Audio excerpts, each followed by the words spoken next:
2017년 8월 17일, 오늘은 문재인 정부가 출범한 지 꼭 100일이 되는 날입니다.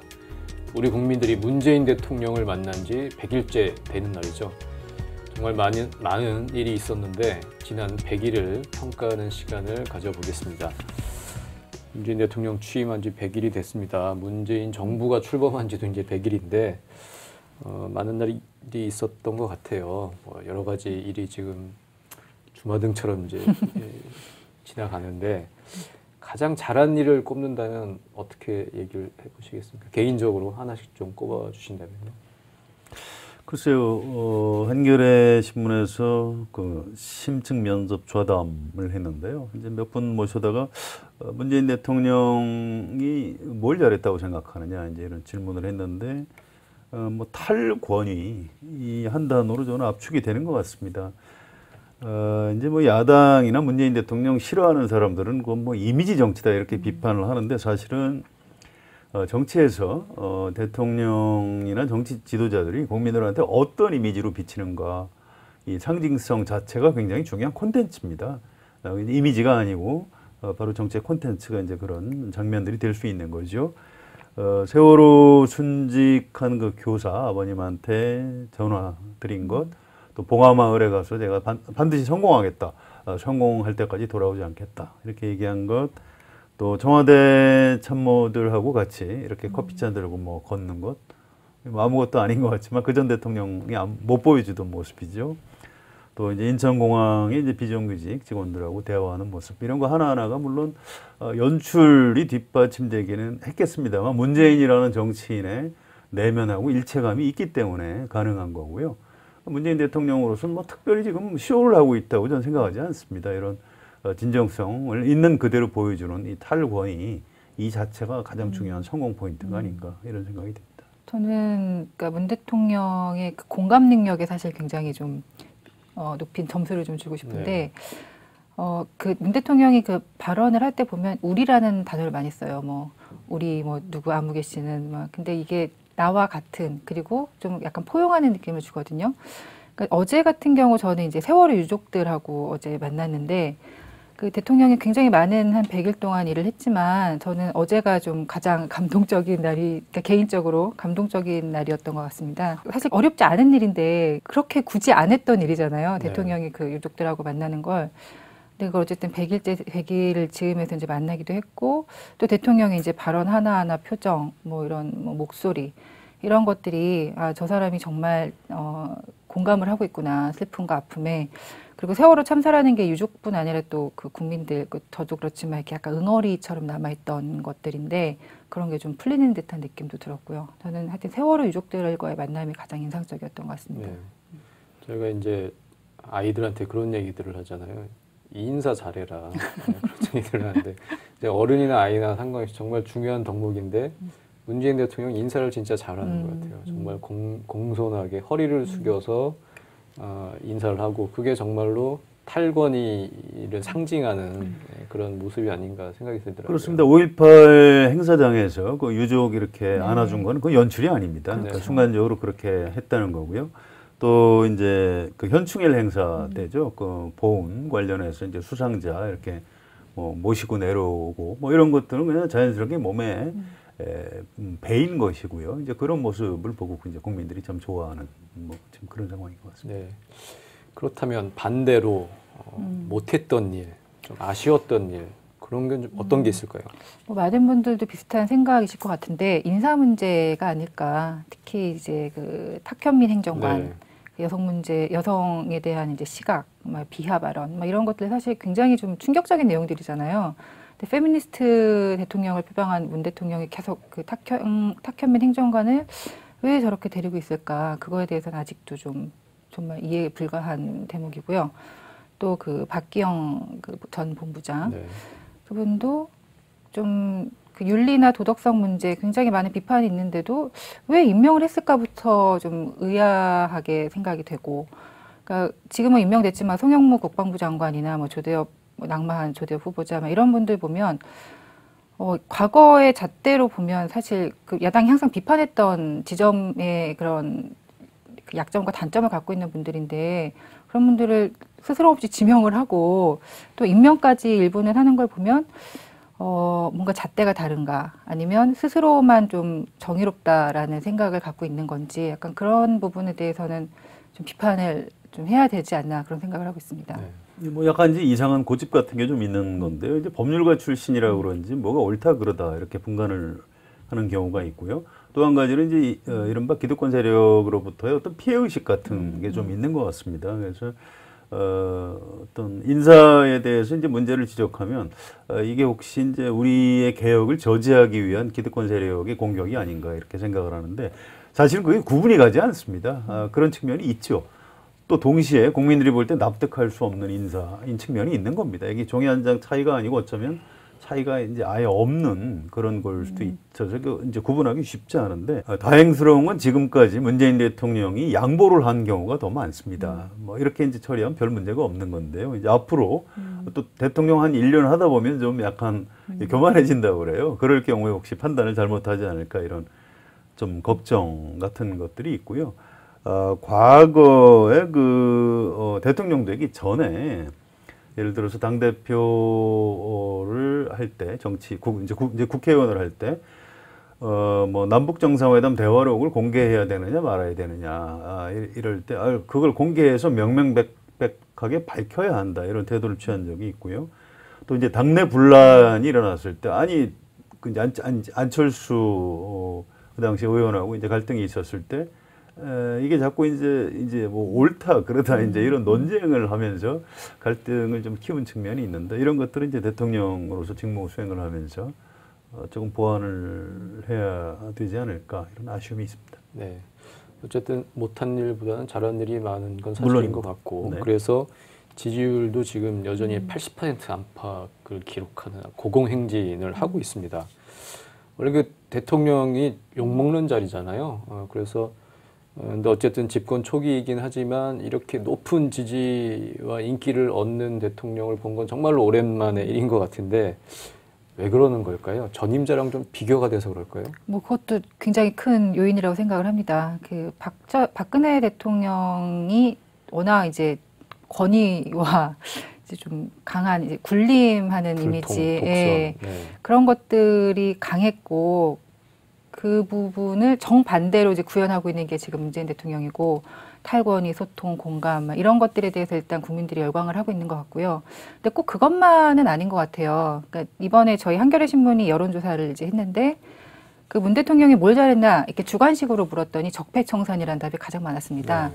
그러니까 그 과거 정부에서 쌓여왔던 그 수많은 이제 좀 잘못들 그런 것들에 대한 이 대통령의 그 강력한 청산이지 그런 것들에 대해서도 굉장히 높은 점수를 주고 있는 것 같고요.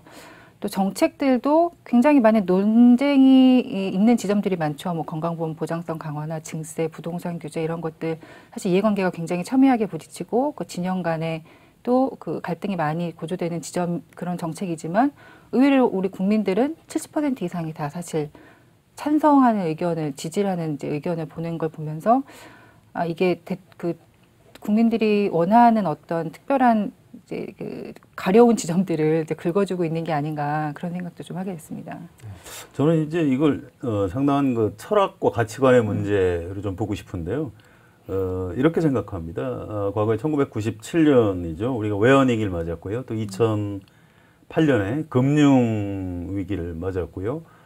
이렇게 이제 자본주의가 심화되면서 여러 가지 이제 문제점을 드러내고 이제 폭발을 하고 하면서 중산층과 서민이 많이 무너졌죠. 그래서 이제 우리 국민들이 사실은 정치 또 정부에 대해서 요구하는 것들이 있습니다. 그런데 역대 정부에서 그런 것들을 정확히 읽지 못했던 것 같아요. 한마디로 이제 문재인 대통령은 그런 국민들이 정부 또 대통령한테 뭘 요구하는지 이거를 매우 오랫동안 주도 면밀하게 파악하고 있었던 것이 아닌가 싶고요. 예를 들어서 이제 비정규직 해소, 비정규직을 이제 정규직으로 전환하는 것, 또 일자리 문제 매진하는 것, 최저임금을 뭐 인상한다든가 이런 것들 하나하나가 부작용이 있다는 걸 알면서도 지금 국민들이 어떤 것 때문에 고통스러워한다는 걸 정확히 알고 있는 거죠. 그런 걸 하고 있기 때문에 지금 지지율이 높다고 보고요. 참고로 문재인 대통령이 국회의원을 한 번 한 적이 있죠. 네. 2014년 6월 달에 그 세월호 사건 한 2달 뒤에 중요한 법안을 하나 낸 게 있습니다. 공공기관의 사회적 가치 실현에 관한 기본법, 뭐 아예 그 기본법 같은 그 거대한 법안을 냈는데요. 예, 이게 공공기관을 평가할 때 어떤 그 경제적인 것, 이득을 내고 이것만으로 따지지 말자. 정부와 공공기관의 가치는 다른 사회적 가치를 실현하는 데 있는 것 아니냐 하면서 여러 가지 그 예시, 사회적 가치로 든 것이 뭐냐면 인권, 또 국민의 안전, 사회적 약자에 대한 배려, 또 일자리 창출, 환경, 공공성 이런 것들을 정부와 공공기관에서 우선적으로 앞에 두고 가치를 두고 일을 해야 되고 또 그걸 기준으로 평가를 해야 한다. 근데 이제 대통령이 되고 나서 정부가 과연 무슨 일을 해야 되는지에 대해서 이제 바로 그런 가치관을 지금 실현하고 있는 측면이 좀 굉장히 있다고 보고요. 바로 그런 것 때문에 지금 상당히 그 지지도가 이제 높다. 저는 그런 분석을 하고 싶습니다. 그러니까 오랫동안 준비를 해왔다는 게 그 법안에서도 그렇습니다. 확인이 되고 그게 이렇게 높은 인기로 연결이 되는 것 같습니다. 이제 여당 얘기를 좀 해보죠. 민주당 지지율도 지금 50% 정도가 나와요. 상당히 높은 지지율이죠. 역대 최고치라고 할 수 있는데 대통령 지지율과 여당의 지지율을 뭐 단순 비교할 수는 없을 것 같아요. 근데 어쨌든 여당이 높은 건 맞는 것 같고 지지율이 뭐 이렇게 높게 나오는 이유 어떻게 볼 수 있을까요? 문재인 효과죠. 아, 그런가요? 그렇습니다. 원래 정당 지지율이 정당에서 정말 특별히 잘해서 올라가는 건 아닙니다. 과거에 한나라당이 정당 지지율이 높을 때 한나라당이 뭘 잘해서 올라간 건 아니고요. 선거에서 이기면 뭐 지지율이 올라가고 또 이제 기대치 같은 것들이 이제 선 반영되고 뭐 이런 것들이 있습니다. 또 선거에서 지면 그냥 바로 막 한 자릿수로 이제 떨어지고 정당 지지율은 그렇게 그 정당 자체가 뭘 뭐 잘하기 때문에 올라가는 것보다는 여당의 경우에는 대통령의 그 지지율에 이렇게 동반해서 올라가고 이제 떨어지고 이런 거고요. 한 가지 특이한 것은 야당에서 너무 좀 못해가지고 네. 자유한국당의 이제 홍준표 효과, 최근에는 이제 국민의당의 안철수 효과, 어떤 정치 퇴행으로 비치면서 우리 국민들이 좀 약간 야당에 대한 환멸감 같은 것들이 있기 때문에 여당이 그 반사이익을 좀 보는 측면이 있는 것 같습니다. 플러스 효과가 아니라 마이너스 효과네요. 그렇죠. 그죠? 네. 그 저희 여론조사도 보면 그 대구 경북에서 민주당 지지도가 그 자유한국당보다 더 높게 나오더라고요. 놀라운 일이죠. 예. 그러니까 워낙 못하다 보니까 그러니까 보수야당의 그러니까 보수야당뿐 아니라 뭐 국민의당이나 다른 야당들이 워낙 존재감이 없고 또 계속 퇴행하는 모습 이런 것들 때문에 또 반사적인 효과를 누리고 있는 것 같습니다. 여당이. 네. 이 정권 초기에도 그랬고 어느 때보다 당청 관계의 중요성이 지금 강조가 되고 있습니다. 지난 100일간 문재인 정부와 청와대와 더불어민주당 여당과의 관계 어땠는지 한번 짚어보는 것도 의미가 있을 것 같은데요. 이전 다른 정권과 비교했을 때 당청 관계 지금 어떻습니까? 과거에 네. 보면 여당이 사실 별 역할이 없습니다. 이제 좀 솔직하게 얘기하면 청와대에서 이제 어떻게 하느냐에 따라 이제 달라지는 거고요. 정치의 주체는 우리나라에서는 아직도 대통령하고 이제 야당, 그것도 이제 야당 전체도 아니고요. 야당의 이제 주요 정치 지도자들이 이제 그 주고받는 그런 게 우리나라 이제 정치의 어떤 가장 기본적인 작동 기제지요. 그래서 지금 뭐 당청 관계가 굉장히 좀 원만한 이유는 이제 문재인 대통령 지지도가 높기 때문에 그런 거고요. 당에서도 이제 문재인 대통령 하자는 대로 하면 뭐 된다 이제 이런 분위기가 있습니다. 또 한 가지 약간 차이가 있는 것은 과거에 노무현 정부에서 철저하게 당청 분리를 했었어요. 그래서 열린우리당에서도 이제 불만이 많았고요. 또 노무현 대통령이 그 국민들로부터 이제 비난을 다 뒤집어 쓰는 당이 완충작용을 못 해주는 그런 시절이 있었습니다. 이번 문재인 대통령하고 참모들이 이번에는 우리가 정권을 잡으면 철저하게 당정 일체, 당정청 일체로 가겠다. 또 문재인 대통령도 민주당 정부다. 뭐 이런 얘기를 많이 했고요. 지금 뭐 대통령 비서실장, 정무수석 포함해서 뭐 청와대 대변인, 뭐 비서관들 보면 전직 의원들이 뭐 수도 없이 많죠. 뭐 누가 봐도 이제 민주당 정부고요. 내각에도 마찬가지고요. 이제 이런 것들이 잘 작동을 하고 있는 이런 장면을 우리가 보고 있는 것 같습니다. 또 그 지난번 송영무 조대엽 장관 그 임명 관련해서 논란이 있을 때 그 당의 건의를 대통령이 받아들이는 형식으로 어쨌든 그 문제를 이제 풀어가는. 그러니까 과거에는 사실 청와대가 정하면 당은 일사불란하게 행하는 이제 그런 수직적인 관계였는데 이번에는 이제 그런 뭐 인사청문회가 물론 있어서 그 국회 이슈였긴 하지만 그런 식으로 이제 대통령과 청와대가 당의 의견을 수용하는 여러 이제 모습을 보여주면서 이제 수직적이 아닌 수평적 관계다 그런 것들을 좀 강조하는 모습도 좀 보이는 것 같습니다. 네. 그것도 아무튼 문재인 대통령이 민주당의 역할을 인정을 해주기 때문에 이제 가능한 거고요. 뭐 저는 큰 틀에서 보면 문재인 대통령이 잘하고 있다고 보고요.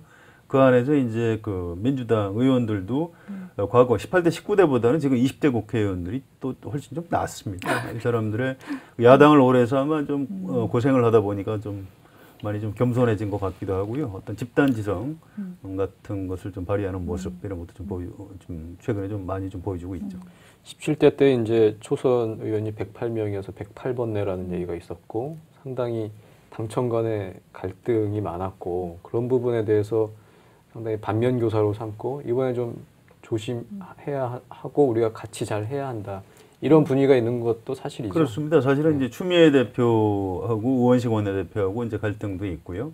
또 의원들이 사실은 내부적으로는 추미애 대표한테 불만들도 좀 있는 것 같은데 국민들이 우리를 어떻게 볼까 이것 때문에 드러내놓고 싸우지는 않는 뭐 이런 자제력 같은 것도 좀 보여주고 있죠. 네. 이제 9월에 이제 정기국회가 열리고 그야말로 이제 정치의 중심이 국회로 넘어오는 이제 시점이 됩니다. 사실 지난 100일 동안은 문재인 대통령의 어떤 개인기 원맨쇼로 이제 돌파가 가능한 상황이었는데 국회가 열리면 이제 꼭 혼자 힘으로 되긴 또 어려운 또 측면도 있고요. 앞으로 좀 잘 어떻게 될까요? 여당이 좀 주도권을 행사하면서 입법이나 이런 부분을 잘 해 나가야 할 것 같은데 어떻게 보시는지요? 좀 걱정이 많이 됩니다. 사실은 대통령이 여러 가지 얼굴이 있는데요. 이제 행정부의 수반 내지 국가 원수로서 하는 일이 있죠. 그건 문재인 대통령이 잘 할 수 있는 겁니다. 왜냐하면 과거에 이분이 정치를 오래 하지는 않았지만 청와대 민정수석, 비서실장 이런 것들을 하면서 청와대 생활이 익숙합니다. 그래서 지금 국가원수나 행정부 수반으로서의 일은 굉장히 잘할 수 있는데 또 우리나라 대통령이 다른 얼굴이 있어요. 여권의 어떤 정치 지도자로서 국회에서 이제 각종 입법을 어떻게 풀어나가야 되느냐. 옛날로 치면 총재죠. 그렇습니다. 이제 그 부분의 역할이 아직도 남아 있는데 그 부분은 문재인 대통령이 잘하기가 쉽지 않고요. 또 지금 국회 지형도 그렇죠. 여소야대로 이제 만만치가 않은 거죠. 지금부터 아까 이제 김태규 기자 말씀하셨듯이 이제 시기적으로 좀 달라지는 지금부터 이제 국회가 중요한데 이것도 과연 문재인 대통령이 잘할 수 있을까요? 어떻게 보십니까? 전 좀 쉽지가 않겠다 이렇게 걱정이 많은 편이죠. 어떻게 보십니까? 일단 뭐 대통령의 그런 핵심 정책을 수행을 하려면 법안과 예산을 만들어야 되는데 그게 여당이 지금 과반도 아니고 지금 상황에서 여당이 뭐 노력한다고 해서 될 수 있는 구조가 아니잖아요.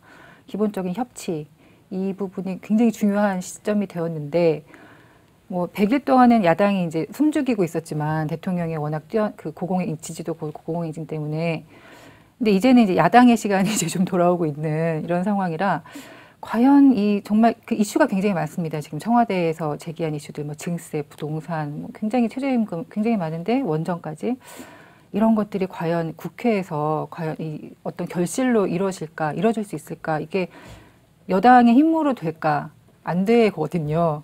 정말 정치의 시간이 돌아왔는데 지금 뭐 100일 관련해서 야당에서 계속 토론회도 하고 비판의 소리를 계속 높여가는 지금 상황이거든요.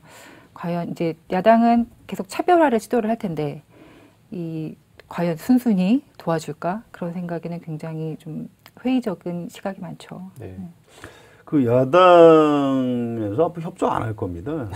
지지도가 이제 어느 정도 돼야 혹시 국민들이 우리를 욕하지 않을까 이제 겁을 먹고 좀 협조할 건 협조할 텐데 지금 자유한국당 지지도가 한 10% 안팎에 불과하기 때문에 문재인 대통령을 반대하는 사람만 다 모아도 20%가 되니까 무조건 반대하는 게 우리한테 지금 더 유리하다. 이제 이런 태도를 취하고 있죠. 그래서 국회에서 전혀 협조를 하지 않을 가능성이 높은데 그런데 이게 일이 안 풀리게 되면 어쨌든 최종 국정의 책임은 또 대통령이 져야 되고요.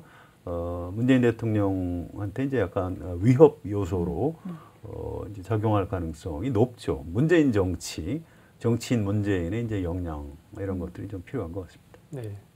지금까지 있었던 이제 문재인의 시간 거기에 이제 정치라는 요소가 더해지는 상황인데요. 그거를 어떻게 잘 돌파를 해 나갈지 좀 지켜봐야 할 것 같습니다. 5년 임기 중 100일이 지났으니까 이제 문재인 대통령 임기는 1725일 남았습니다. 어마어마하게 많이 남았죠. 100일 동안 받은 국민적인 성원, 사랑 그대로 유지하고 잘한 일은 더 잘하고 미흡했던 부분은 보완해서 끝까지 사랑받는 대통령이 되기를 기원하겠습니다. 대정치 오늘은 여기까지입니다. 감사합니다.